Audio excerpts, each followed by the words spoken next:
Hello beautiful people! So nandito nga po tayo sa Fenelon Falls.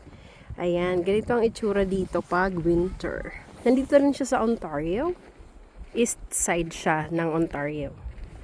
So, malamig ngayon. And tingnan nyo naman yung mga kasama ko. Ayan. Walaan nyo kung anong binabalak ng dalawang yan.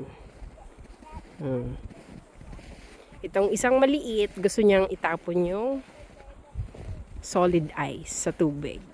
Ayan. Sinasamahan siya ng kanyang ama. Samantalang ako, syempre, eto, papakita ko sa inyo ang view. O, diba, bongga, ang ganda. O, sarap dito, guys. Lalo pag may ka-date ka, ganon. Napaka-romantic ng ng lugar. Pero hindi ako naka-gloves. Tingnan nyo naman yung kamay ko. Oh.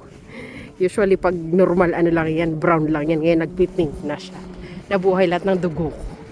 Ay, tingnan nyo yung bahay, ang ganda. Sige. Tayo ay tumingin sa kalsada at baka madulas ang lola nyo. Mahirap na. Ayan. So malalim siya, guys. Ayan. Malalim ang ating snow. Oh, tingnan niyo itong puno, ang laki-laki. Yes? Sorry? Oh yeah, you're right. It's for the boat. Yeah.